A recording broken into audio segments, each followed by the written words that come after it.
Yeehaw. Okay. Welcome everyone.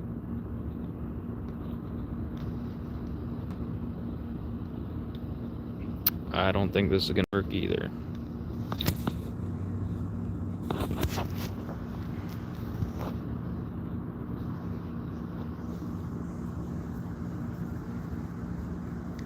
Well, how about I do this?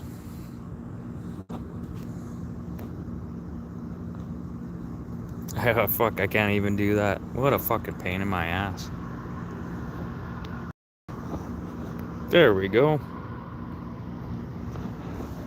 Let's go see what's going on. Where's Joshy boy? There we go. There's Josh. Okay. Snatched, brought here for us to train you. This guy's breakfast cereal. It's weird. I can't fucking see anybody on here. But this is Josh. I believe he's from Ontario. Great fucking content, this guy. He sits here and makes fun of serial killers. I'm gonna do one quick 12-minute episode, see what you guys think, and I think what I'm gonna do is I'm gonna promote Canadian YouTube content and just share it with the rest of the world. If you guys don't like it, that's fine, I don't care, but I love anything Canadian and this funny. You gotta love. So the kinky commando turned serial killer. There we have pics of him modeling extraterrestrial. Well, start from the beginning. How do you start your morning? Russell Williams liked to start his mornings just like you and me. He put his pants on, one leg at a time. And he looked pretty sharp in that neatly pressed military commander's uniform. But underneath that uniform, he looked like this. When you're responsible for flying around the Queen of England, you gotta dress the part. Yeah. Back to the great white north we go, my home country. Oh, Canada. How the fuck did we promote this guy to the upper ranks of our military? David Russell Williams, a.k.a. the Belleville Bellin, the teeny breeder from Tweed, the Kinky Colonel, or whatever alias you prefer, this guy definitely has the most interesting resume of anyone we've ever covered on this channel. Apparently, he wanted to become a pilot after watching Top Gun. Wait, that can't be right. He must have mixed up Top Gun with Con Air. He had a Clark Kent Superman dichotomy going on, but instead of kryptonite, his only weakness was men's underwear. This guy was responsible for more teenage panty raids than the Tri-Lands from Revenge of the Nerds. So how the fuck did a guy who was handpicked by the military to command the country's largest Air Force base, responsible for flying around the Prime Minister, the Governor General, and the Queen of fucking England, wind up becoming a multiple murderer?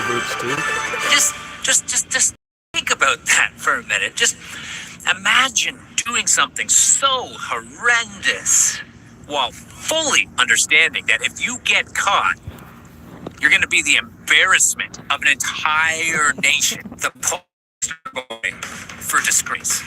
Like, here's a guy who spent years eventually finding himself in one of the most respected country. This guy wasn't some toothless junkie like Henry Lee Lucas or something. Prison was like a second home to that animal. No, Williams had a lot to lose. Have you ever met? You know, it's funny how many people in the and pedophiles that,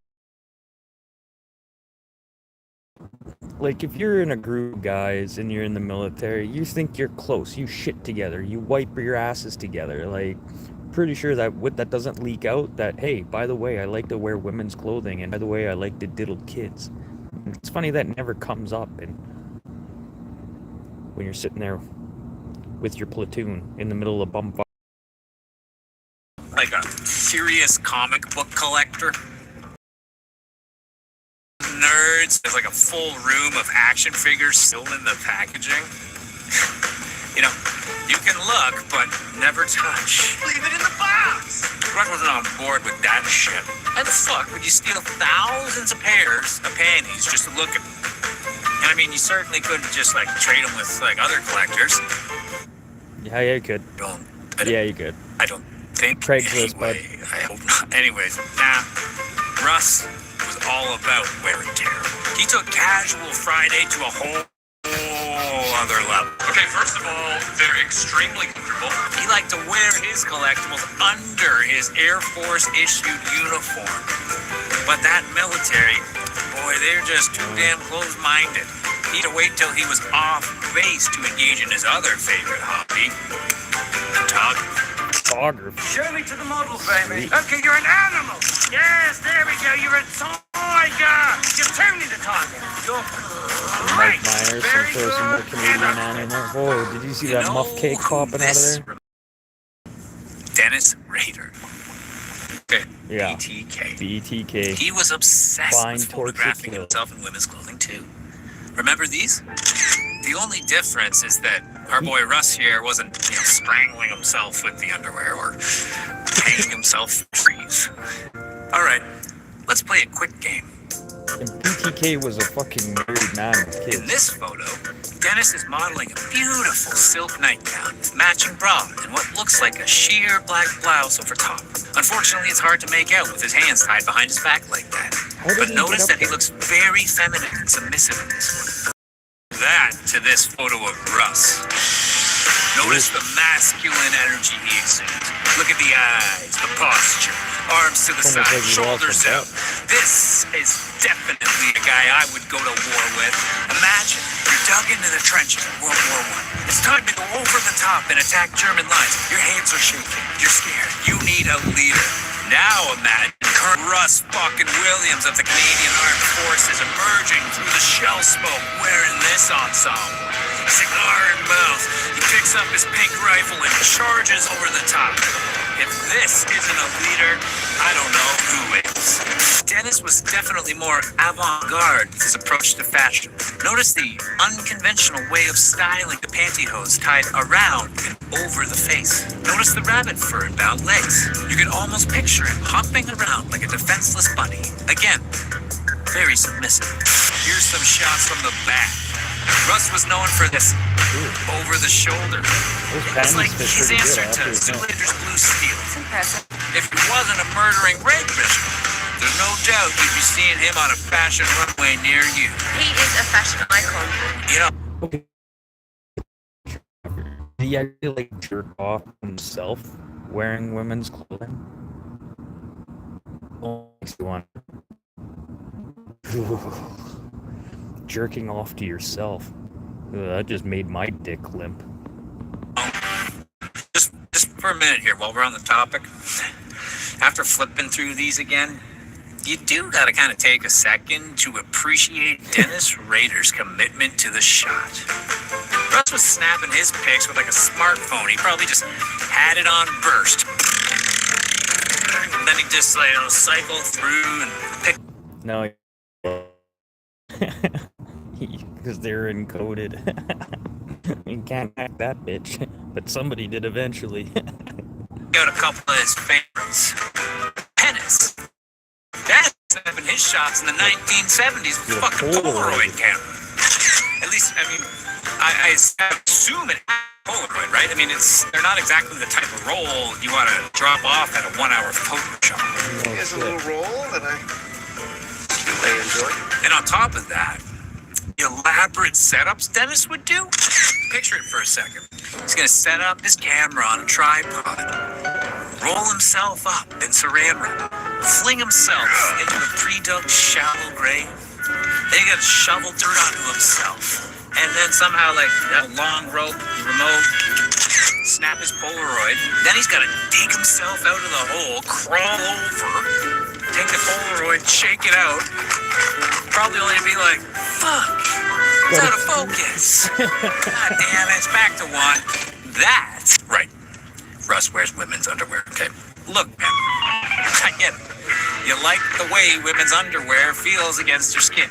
I'm not going to judge a guy for that. I mean, what you choose to do in the privacy of his own home, it's nobody's business. But he didn't why just do do you it at gotta home. go sneaking around, breaking into people's homes, rummaging through women's drawers and shit? I mean, I guess he couldn't just swing by the mall on his way home from work in his combat fatigues and like hit up the Victoria's Secret. Can you imagine that? Oh, this is nice.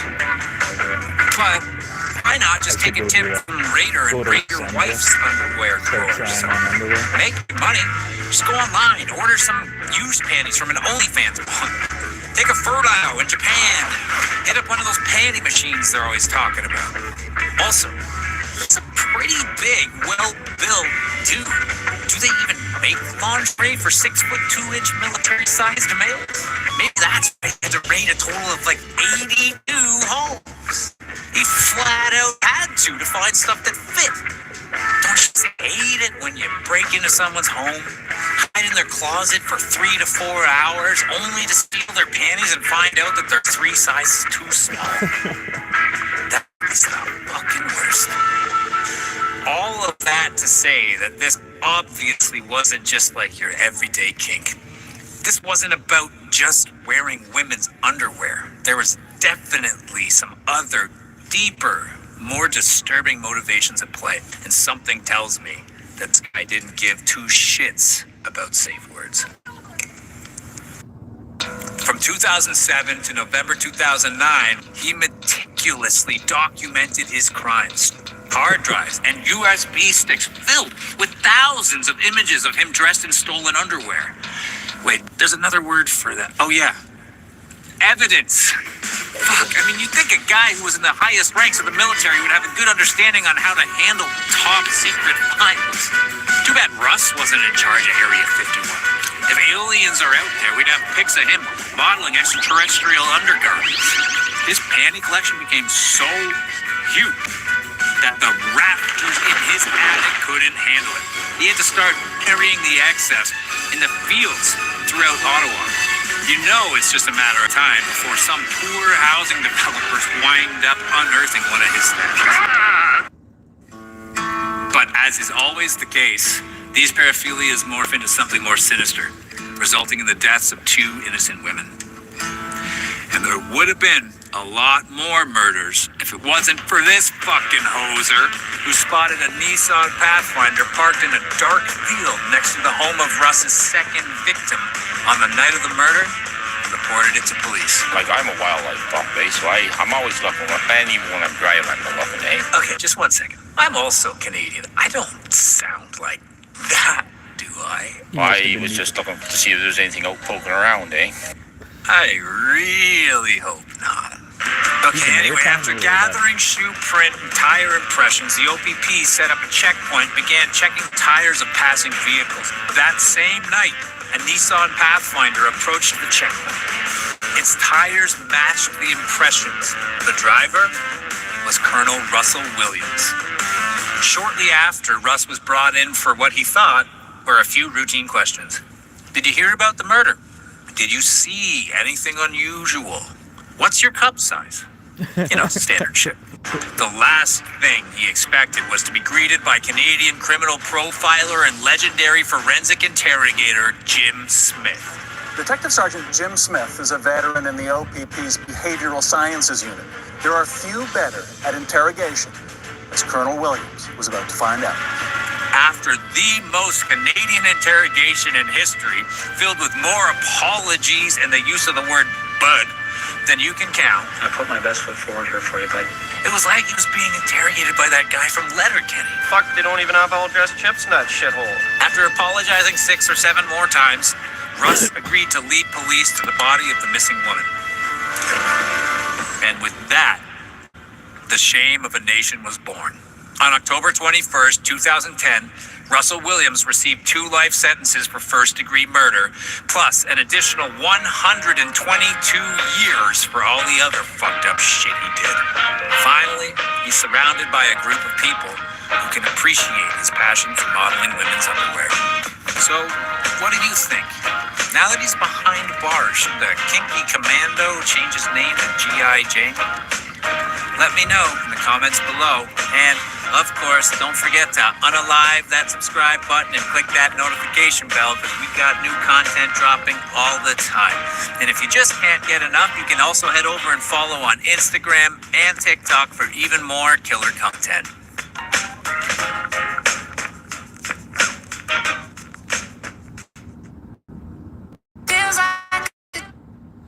Okay.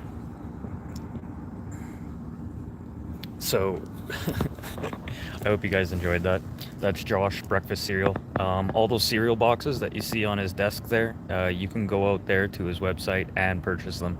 If you go to his channel on YouTube, you go into descriptions and stuff, his website's there. Go check him out. He's got some pretty hilarious stuff. Nothing funnier than making fun of serial killers or really fucked up people.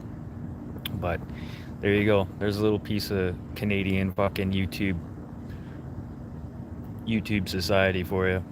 But I hope you guys all enjoy, and in the comments, what did you guys think of Josh at Breakfast Cereal and his little antics there? I just find them fucking hilarious. So shout out to Josh at Breakfast Cereal. Hope you guys have a good Friday night, and don't watch that before you go to bed. Well, I guess it's too late.